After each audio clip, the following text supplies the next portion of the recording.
Hello students, today we are going to work on another theorem of probability. This theorem is termed as Bernoulli's theorem or commonly known as binomial theorem of probability. This is also a small part of the content from the BCom honors syllabus. ये part आपका BBA में include नहीं करता है but it includes in certain part of the BCom honors content. तो उसी के हिसाब से हम आपको prepare करा रहे हैं. Obviously in the previous video we were working on the revision aspects, so I was taking to various types of questions from the question paper. तो इस बार भी मुझे क्वेश्चन मिला जहाँ पे आपको बर्नौलीज थ्योरम का कंटेंट मिला, बहुत ही पहले का पेपर था, तो I would like to cover that part also. इसलिए आज मैंने जो टॉपिक उठाया that is binomial theorem of probability. Obviously this was developed by a mathematician and that the name of the mathematician was J. Bernoulli and he was there around the 1700. The main part of this that is that the binomial probability distribution is a mathematical model in which an experiment is repeated several times. So this model is worked on the basis of various assumptions. यहाँ पे इस model को हम कब apply करेंगे या किन किन एस्पेक्ट्स पे इसका हमें सही आंसर मिलेगा, उसके लिए कुछ assumptions हैं.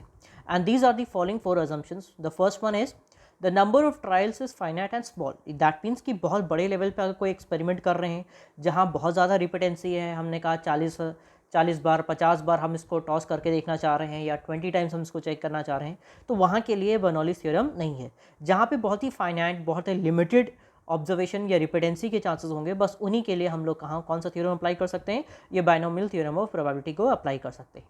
The second part is there are only 2 mutually exclusive outcomes in each trial called as success P and failure as Q. That means कि यहाँ पे जो इवेंट होगा वो सिर्फ 2 ही पॉसिबल इवेंट होगा and that are mutually exclusive. Mutually exclusive का मतलब अगर एक इवेंट हो रहा है तो दूसरा इवेंट नहीं होगा. ऑब्वियसली द इवेंट हैपनिंग, तो उसे हम लोग क्या बोलेंगे P और उसी को यहाँ पे हम लोग नाम क्या देते हैं success. At the event not happening that will be called as Q और this is called as failure. जैसे एक कॉइन को अगर हमने टॉस किया तो इधर it will be a head और it will be a tail. तो यानी कि सक्सेस के चांस के वो एक अलग हो गया, फेलियर के चांस एक अलग हो गया. जो सक्सेस के हो गए उसे हम P से रिप्रेजेंट करेंगे और जो फेलियर का हो गया वो उसे हम किससे रिप्रेजेंट करेंगे, Q से. सेम वैसे ही डाइस को अगर हमने रोल किया, इवन के अगर आ रहा है तो भाई ऑड नहीं आ सकता है, तो ये क्या बन गया, म्यूचुअली एक्सक्लूसिव बन गया. तो इवन अगर हमने कहा what is the probability of getting even numbers, तो this will be called as P और automatically not getting even number वो क्या बन जाएगा, आपका Q बन जाएगा. Next, the third assumption is that the probability of success remains constant from trial to trial. That means जो सक्सेस, जो प्रोडक्ट की, जो उस इवेंट या ट्रायल की हैपनिंग की पॉसिबिलिटी है वो क्या रहेगी, सेम रहेगी. ये नहीं कि फर्स्ट ट्रायल में उसकी प्रोबेबिलिटी चेंज हो गई, फिर दूसरे में फिर उसकी दूसरी प्रोबेबिलिटी होगी, ऐसा नहीं पॉसिबल है. चाहे जितने नंबर ऑफ ट्रायल्स करोगे तो उसकी प्रोबेबिलिटी या सक्सेस की जो प्रोबेबिलिटी है that will remain the same. And the fourth part is the trials are independent, that is the outcome of any trial is independent of the outcomes of any other trial. That means कि अगर हम कोई trial कर रहे हैं तो इससे कोई दूसरा ट्रायल पे कोई भी इम्पैक्ट फर्क नहीं पड़ेगा. हमने फर्स्ट अटेम्प्ट किया, सेकेंड अटेम्प्ट किया, थर्ड किया, तो एवरी जो ट्रायल है, every trial is an independent of its own. इससे कोई फर्क नहीं पड़ रहा कि हम इसको पहले कर रहे हैं या इसको बाद में कर रहे हैं. Now coming to the basic point कि हाँ ये हमारा फॉर्मूला कैसे पुटअप होगा. देखिए मैंने फॉर्मूले को यहाँ पे फ्रेम करके लिखा हुआ है.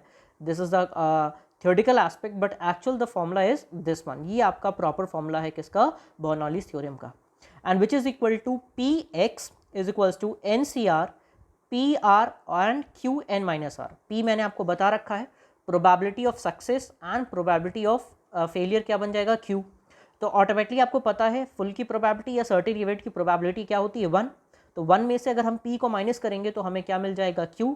एंड इन सिमिलर मैनर कि अगर हम 1 में से Q को माइनस करेंगे तो हमें क्या मिल जाएगा, P. तो ये 3 पॉइंट आपको क्लियर हो गए. And X is the number of success. तो यहाँ पे अगर हमने कहा हेड आने के, अगर हमने 5 ट्रायल्स हमने कर रखे, उन 5 ट्रायल में 3 बार हेड आए, उसके क्या चांसेस है, तो X हमारा कितना हो जाएगा, 3, क्योंकि हम कितने टाइम से कितने बार उस आउटकम्स को हम एक्सपेक्ट कर रहे हैं. तो that is the X equals to number of success and same is been represented by the R value. उसी को भी हम उससे किससे रिप्रेजेंट करते हैं, R के वैल्यू से भी रिप्रेजेंट करते हैं. Soon we will working on the more types of practical on this basis. अभी आपके पेपर में वैसे शॉर्ट में पुटअप्स होते हैं, 1-2, कभी कभार बहुत रेयर केस में लॉन्ग क्वेश्चंस में भी पुटअप हो गए. We will be working upon that very soon. Still जो आपका कंटेंट है ये आपका ये फॉर्मूला बेस पे ये आपको ध्यान रखना होगा. And with that aspect you one more thing that you need to remember and memorise is the constant of binomial distribution. यानी कि ये कुछ ऐसे पॉइंट्स है जो आपको याद करना पड़ेगा, जो ये कहता है कि अगर हमने कहा मीन वैल्यू दे रखी है तो यहाँ पे मीन का मतलब क्या होता है, mean equals to n into P, और n का मतलब क्या, number of observation, and p is success. तो दैट मीन्स कि अगर हमें मीन की वैल्यू दे रखी है तो वो किसके बराबर होगी, n एंड p के प्रोडक्ट के बराबर होगी। Similarly, here the standard deviation will be equal to the root of npq, n is equals to the number of trials या observation जिसे आप कह सकते हो, p is the success and q is the failure। इन तीनों के product को अगर हमने मल्टीप्लाई किया और रूट लगा दिया तो हमें पास क्या चीज़ आ जाएगा, स्टैंडर्ड डेविएशन। सिमिलरली आपके पास first moment, second moment, third moment and fourth moment के आपके पॉइंट्स दे रखे हैं। ऑब्वियसली इनका यूज़ होता है, छोटे जो शॉर्ट मार्क्स के आपके क्वेश्चन, 3 मार्क्स के क्वेश्चन पुटअप होते हैं, वहाँ पे इनका यूज़ होता है। We will working upon that very soon. तो स्टिल आप लोग क्या करिएगा, कोशिश करिएगा अपने इन कॉपी या नोट्स में इसको लिख लीजिएगा, पेन डाउन कर लीजिएगा, तो बाद में जब हम न्यूमेरिकल पे वर्क करेंगे आपके लिए काफ़ी ये ईजी हो जाएगा। Hope everything is clear about this theorem. Will working very soon on the practicals. Thank you students.